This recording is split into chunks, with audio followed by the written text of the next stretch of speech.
Hoy nos adentramos en una historia fascinante y de una mujer fascinante, María de Estrada, que fue la principal mujer soldado que integró las huestes de Hernán Cortés en la exploración del actual México y la conquista del Imperio Azteca.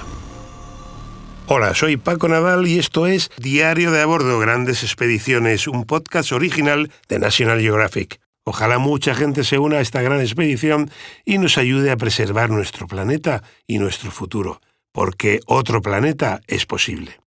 Y para seguir la pista a esta increíble mujer que luchó junto a Hernán Cortés, tenemos como siempre a nuestra exploradora e historiadora de cabecera, María José Rubio. ¿Qué tal, María José?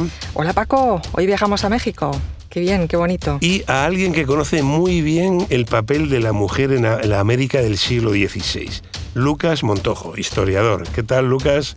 Muy bien, Paco, muchas gracias y encantado de hablar de esta increíble mujer. No, para mí es sorprendente porque, para empezar, no sabía que había mujeres que luchaban, que empuñaban la espada. Así que si os parece, vamos a empezar con esta increíble historia de María de Estrada. Si tienes el valor y curiosidad necesarios, únete a nuestra tripulación. Contaremos con la mejor brújula, las anotaciones que los exploradores han dejado en sus diarios de a bordo y que nos harán viajar al pasado, hasta Tierra Virgen. Bienvenidos a Diario de a Bordo, Grandes Expediciones. Y recuerda que también puedes disfrutar de más historias de exploración y aventura en el canal National Geographic y en Disney+.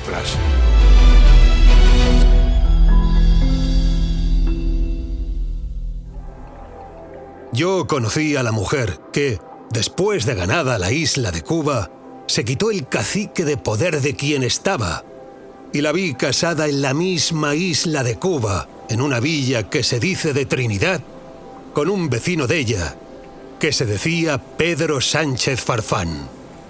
En todo tiempo ha habido mujeres de varonil ánimo y consejo. No es bien, señor capitán, que mujeres españolas dejen a sus maridos yendo a la guerra. Donde ellos murieron, moriremos nosotras.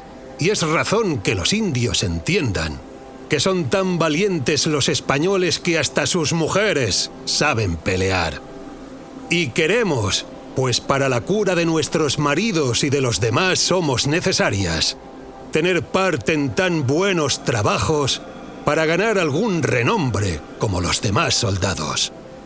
Asimismo se mostró valerosamente una señora llamada María de Estrada, haciendo maravillosos y azareños hechos con una espada y una rodela en las manos, peleando valerosamente con tan fuerza y ánimo que excedía al esfuerzo de cualquier varón, por esforzado y animoso que fuese, que los propios nuestros ponían espanto y, asimismo, lo hizo la propia el día de la memorable batalla de Otumba, a caballo con una lanza en la mano, que era cosa increíble en ánimo varonil, digno, por cierto, de eterna fama e inmortal memoria.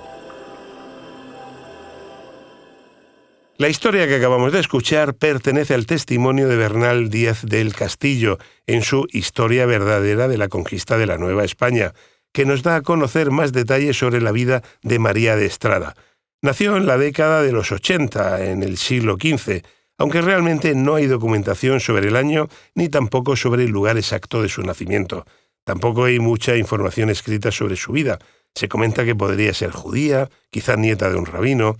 Otra teoría asegura que podría ser sevillana, familia de un tal Francisco de Estrada, que fue a las Américas, pero nadie puede confirmar nada, ya que hay fuentes que la ubican en Asturias y otras, por ejemplo, en Vizcaya, que era tierra de guerreros, conocidos por todos, de donde salieron muchos hacia el Nuevo Mundo. En fin, para saber un poco más de María de Estrada, tenemos aquí a dos expertos historiadores como son María José y Lucas.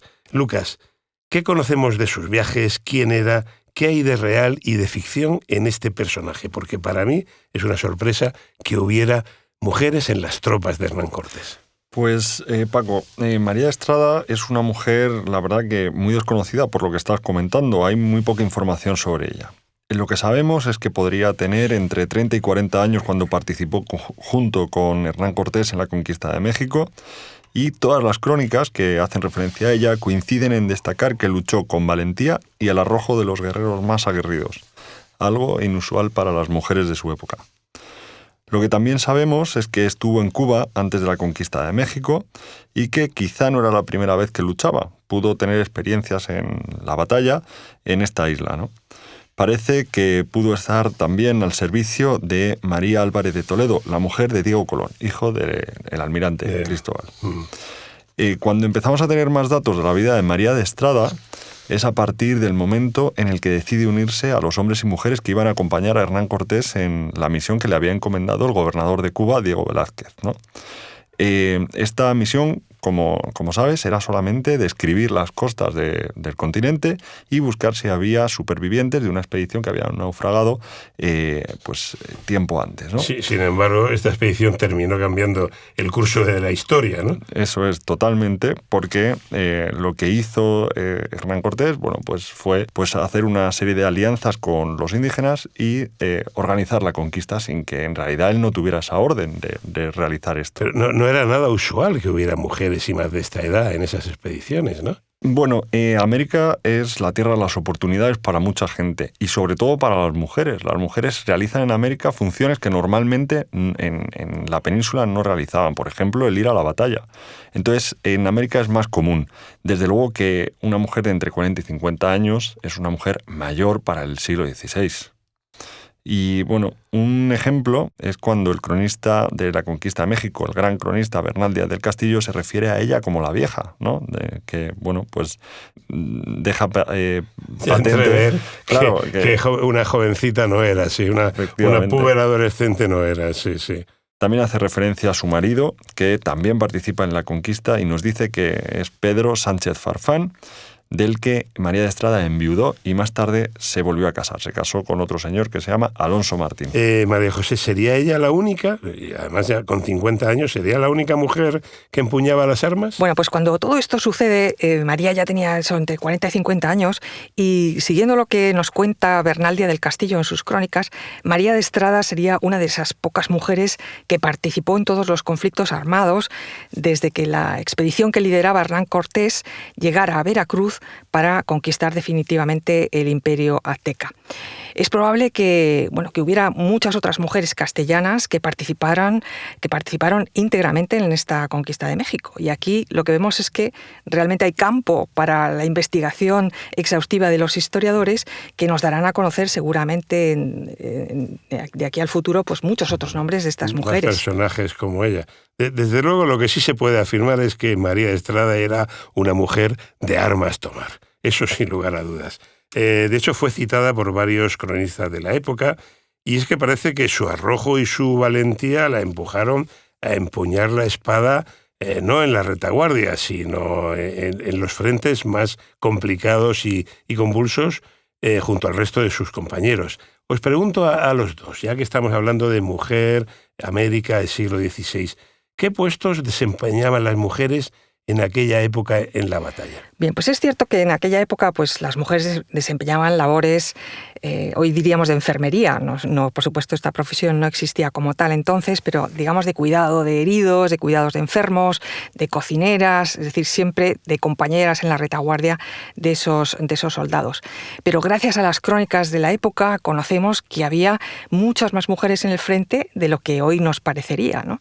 De hecho, hay otro cronista del siglo XVI, Francisco de Cervantes, que asegura en la crónica de la Nueva España esto tan determinante. Él dice: en todo tiempo ha habido mujeres de varonil ánimo y consejo.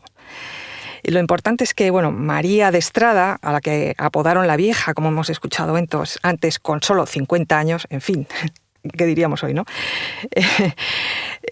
Fue una de esas 12 mujeres, ya sabemos un dato exacto, 12 mujeres que participaron en la sangrienta toma de Tenochtitlán, la capital azteca, en ese agosto de 1521, tras un durísimo sitio que duró más de 75 días.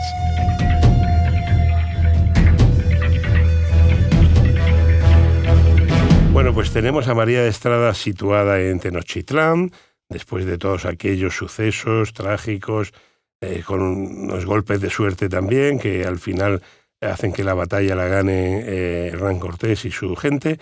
La tenemos allí situada en la conquista de Tenochtitlán. ¿Qué pasa después con ella, Lucas? Bueno, pues tras la conquista de lo que hoy es la Ciudad de México, Sí. María de Estrada, que participa en esta conquista con arrojo y coraje, junto a su marido, pues recibe de Cortés un premio, ¿no? por haber participado en la batalla.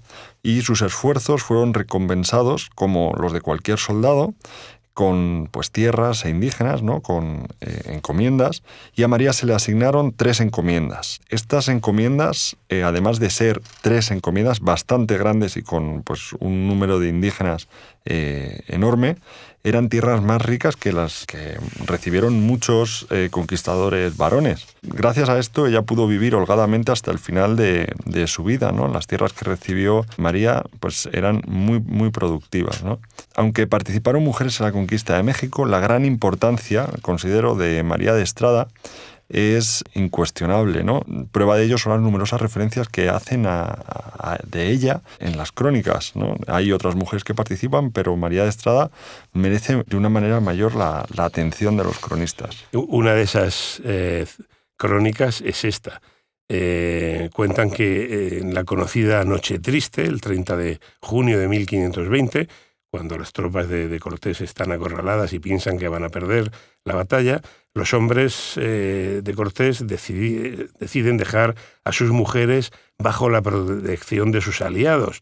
Pero fue la propia María la que le contestó a Cortés y dijo que no, que de ninguna manera. Esta, según la crónica de la época, fueron sus palabras. No es bien, señor capitán, que mujeres españolas dejen a sus maridos yendo a la guerra.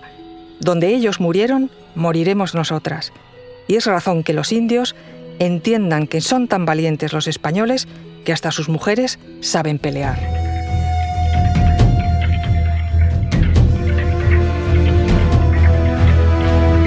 Lucas, ¿y cómo reaccionarían aquellos indígenas, aquellos aztecas, viendo a una mujer en primera línea peleando? Porque hasta entonces se les esperaba encontrar atrás, en la retaguardia, ¿no? Curando heridas, evitando infecciones, encendiendo el fuego. ¿Cuál sería la reacción? Pues de los españoles y de los indígenas, de los dos grupos, porque efectivamente tenían algunas funciones las mujeres en la guerra, como las que has enumerado, pero una mujer con escudo y espada no era tan común. Y mucho menos común debía ser en las filas indígenas, porque los aliados indígenas de Hernán Cortés, que luchaban codo con los españoles, alucinaban, ¿no? con estas mujeres, y en concreto con María de Estrada, que dice que bueno, pues hacía grandes hechos con una espada y una rodela, ¿no? Y un escudo. No quisiera encontrármela de frente y enfadada a esa guisa. Bueno, pues, a ver, la verdad es que es fascinante. Yo soy el primer sorprendido. No sabía que había mujeres en primera línea del campo de batalla en aquella época. Pero bueno, ¿y cómo acaba la historia? ¿Dónde acaba María? ¿Qué final tiene su historia? ¿Se sabe, Lucas? Bueno, después de su participación en la conquista de México se pierde el rastro a María de Estrada. Podemos suponer que María de Estrada hizo lo que hicieron sus compañeros de batalla, ¿no? Tanto hombres como las otras mujeres. Se quedaron en los pueblos o ciudades de alrededor de la Ciudad de México. Algunas fuentes nos dicen que residió en Puebla porque estaba relativamente cerca de sus encomiendas y entonces le venía bien para gestionarlas. Sí queda viuda de Farfán y vuelve a casarse por segunda vez. También vuelve a quedar viuda del segundo marido y pocos más datos tenemos de María de Estrada. Se pierde.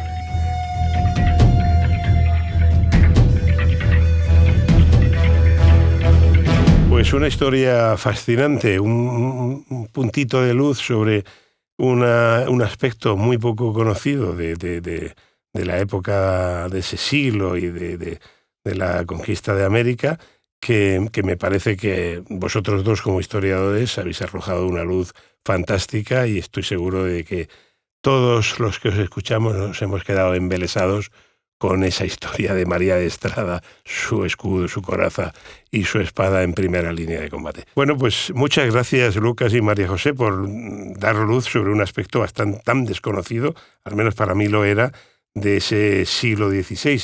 De todas formas, sí es cierto que cada vez está habiendo más documentación y más literatura sobre mujeres viajeras, sobre mujeres guerreras, sobre mujeres que participaron en la historia de una manera diferente a la que hasta ahora teníamos asignada ese papel al sexo débil, ¿no? ¿Por qué es, María José? ¿Por qué es, Lucas? Bueno, yo pienso que es un nuevo campo de la historia, ¿no? Que durante muchos siglos se ha quedado un poco oculto y que ahora de repente nos sorprende, porque empezamos a investigar y empiezan a aparecer nombres de mujeres en cualquier faceta humana que se toque. Hay mujeres impresionantes, ¿no? Con unos talentos, unas virtudes, unos méritos que hasta ahora no se les había reconocido. Entonces tenemos un nuevo campo para la historia verdaderamente fructífero y que nos va a dar pues muchísima luz y muchas buenas sorpresas como esta de María de Estrada. Así es. Además, considero que a lo mejor se han primado, ¿no?, en realizar investigaciones en otros campos y ahora, en cuanto se le presta un poquito de atención a la historia de la mujer, ¿no?, y se intenta conocer qué es lo que hizo en el pasado, pues la verdad es que te llevas enormes sorpresas, porque eran, bueno, pues mujeres en muchos casos increíbles. Otros ejemplos de otras épocas, ¿no? Pues Juana de Arco, ¿no?, en la batalla, o María de Pita, por ejemplo, o la monja Alférez también, sí, ¿no? Sí, sí. Son mujeres que desde luego sorprenden. Sí, ¿no? A ver, sin duda las hubo, tuvo que haberlas y quizás la historia oficial las ha marginado porque, bueno, pues la historia la han escrito hombres, ¿no? De hecho, María José, sé que tú tienes un párrafo que no sé si está en las crónicas de Bernal Díaz o en alguna otra, que habla muy bien y que deja claro, blanco sobre negro, quién era y cómo era el carácter de María de Estrada. Es así, porque es una crónica, no sabemos exactamente de quién, pero que nos demuestra que ya en su época María de Estrada fue una mujer reconocida por sus propios contemporáneos. Y dice esto: asimismo se mostró valerosamente una señora llamada María de Estrada, haciendo maravillosos y azareños hechos con una espada y una rodela en las manos, peleando valerosamente con tan fuerza y ánimo que excedía al esfuerzo de cualquier varón, por esforzado y animoso que fuese, que los propios nuestros ponían espanto, y asimismo lo hizo la propia el día de la memorable batalla de Otumba, a caballo con una lanza en la mano, que era cosa increíble en ánimo varonil, digno, por cierto, de eterna fama e inmortal memoria. Pues ahí les queda claro quién era María de Estrada y cuál era su carácter. Y ojalá este granito de arena sirva para arrojar un poco más de luz sobre el papel de la mujer en la historia y cambiar en ese sentido la idea que tenemos de ese sexo débil que siempre estuvo al margen de la historia escrita con mayúsculas y que, sin embargo, como vosotros dos como historiadores habéis demostrado aquí, tuvieron una participación mucho más intensa, mucho más interesante e incluso en campos que hasta ahora creíamos que nunca habían participado. Muchas gracias, Lucas, por tu aportación. Muchas gracias a ti, Paco, ha sido un placer. Y muchas gracias a ti también, María José, como siempre. Nos vemos en el próximo podcast. Muchas gracias, Paco. Hasta la siguiente expedición. Hasta la próxima. Y te esperamos también a ti en un nuevo capítulo de Diario de a Bordo, Grandes Expediciones. Y recuerda que también puedes encontrar más historias de exploraciones y aventuras en el canal National Geographic y en Disney+.